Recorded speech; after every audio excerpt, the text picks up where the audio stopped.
Hey, church family. I wanted to take this opportunity to present you with another word of encouragement as we continue to watch the end times unfolding right before our very eyes. Now, you might not know this, but two California Assembly members recently introduced a bill that would require all stores there in the Golden State to have a unisex section for children's clothing and toys and products, all in the name of inclusivity. Now, according to one report, stores would have to display the majority of their products and clothing that's aimed at children in one undivided, unisex area there on the sales floor. They'd also be barred from putting up any signage that would indicate whether a product was intended for a boy or a girl. This bill, which is currently being considered there in California, it would actually force large retailers to devote some of their floor space for a gender-neutral shopping experience. And listen, the stores that fail to comply, they could be fined $1,000. Now, according to Assemblyman Evan Lowe, he's the one that helped to create this new bill. He says that this is an issue of children being able to express themselves without bias. In other words, the store owners who continue to merchandise products according to entrenched gender stereotypes, they're actually forcing our children to feel ashamed if they don't conform to societal norms. And so rather than allowing store owners to simply arrange their merchandise in any way they want, this bill would actually force retailers to comply with, the ever-changing standards of the progressive leftists who are ready to punish every dissenter. So once again, we find those who preach inclusivity attempting to punish those who disagree with them. And in the name of inclusivity, they have no problem excluding the retailers who disagree with their gender-neutral ideology. Not only that, but listen, if this bill passes there in California and it actually becomes a law, how long will it be until there are then more laws that require retailers to begin providing retail space, for every gender that they identify? In order to explain my point here, I should remind you, it was actually back in 2017 when ABC News presented us with a list of 58 genders. That's right.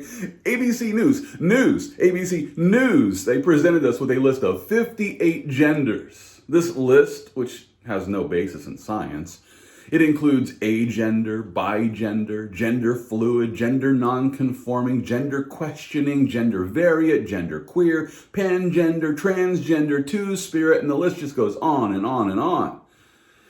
Now, as we consider this list, at what point in time will California retailers be required to then provide retail space for all of these so-called gender identities, which most people have never even heard of? If you think that, this is nothing more than Pastor Bunjee being an alarmist, I'll remind you that the nature of progressivism is to keep pressing a progressive agenda until everyone is forced to comply or suffer the consequences, all in the name of inclusivity. In order to prove my point, we only need to look as far as another piece of legislation, which is known as the Equality Act. According to Franklin Graham, the Equality Act designates schools, churches, and healthcare organizations as public accommodations. And with this, schools, churches, and hospitals might be forced to accept the government's beliefs and mandates about sexual orientation and gender identity. As a result, Christians could be compelled by law to deny basic biological truths, regardless of the science. And Christian teachers could be required to teach first grade, second grade, and third grade students that they are able to choose whether they want to be a boy or a girl or neither or both or whatever. Not only that, but the Equality Act could also set the stage for the punishment of pastors who dare to teach the antiquated doctrine that God created two genders, namely male and female. Listen, if the Equality Act is forced upon us by the executive order of President Biden, then religious ministries could end up being compelled by law to hire people who are actually hostile to the beliefs of their organization. And with all of this in mind, you should know that the Biden administration has already informed us that they plan to pass this Equality Act within 100 days of the beginning of their administration, which is right around the corner.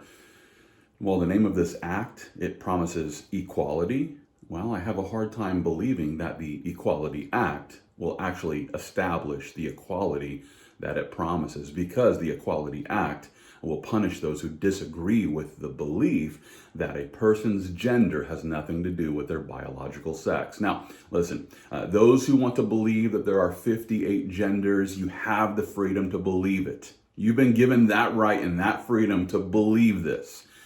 But listen, you don't have the right to compel me to believe the same thing. And if you truly value inclusivity, if you truly value equality, if you truly value diversity, then you ought to take a stand against the Equality Act. And the reason why is because the Equality Act will actually diminish diversity and inclusivity here in America. And it'll do this by compelling conservative Christians to deny our sincerely held belief that the biblical doctrine of gender binarism actually corresponds to reality. The Lord Jesus confirms this in Matthew chapter 19, where he declares, "He who made them at the beginning made them male and female." In other words, when God created Adam and Eve there in the Garden of Eden, he made Adam a biological male whose gender stemmed from his physiology. And then he made Eve, and he made Eve by creating a biological female whose gender also stemmed from her physiology. And while I realize that there are people in the world today who are struggling with gender dysphoria, which actually causes people to feel as though their body is biologically the wrong gender, I encourage those who are struggling with these feelings, better known as gender dysphoria, to realize that we all struggle with feelings that don't correspond to reality. Every single one of us, in some way, we all struggle with feelings and thoughts that don't really line up with reality. Listen, if you're struggling with gender dysphoria and you're wrestling with depression because you don't feel like your gender corresponds to your biology, please trust me when I tell you that our feelings can be extremely deceptive. Our feelings are oftentimes deceptive. And I think that Solomon put it best in Proverbs chapter 14, where he declares, "There is a way that seems right to a man, but its end is the way of death." And that's exactly what's happening in the hearts of many who struggle with gender dysphoria. The depression leads them to suicidal thoughts, and that is the path that leads to death. Sadly, the suicide rate of those who struggle with gender dysphoria is staggering.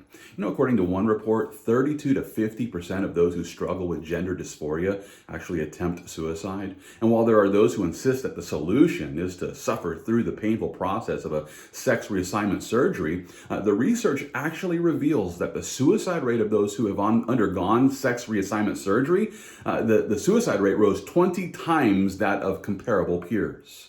Now, before you blame the bullies and think, well, they commit suicide because they're picked on. Listen, this study actually came out of Sweden, where the culture is strongly supportive of the transgendered.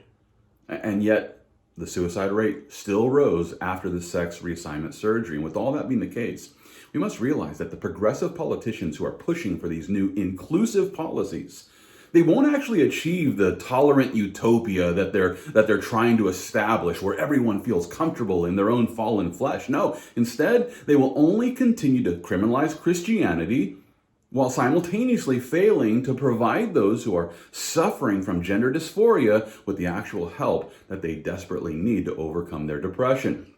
With all that being the case, I encourage every Christian, we ought to continue preaching the gospel of Jesus Christ. We need to continue preaching the gospel of grace so that we can help every unbeliever to realize that the Lord Jesus is the only one who can actually set us free from the sinful bondage of our fallen flesh. And with this as the goal, I encourage you, Christian, let's just continue to fight the good fight of faith, and all for the glory of God.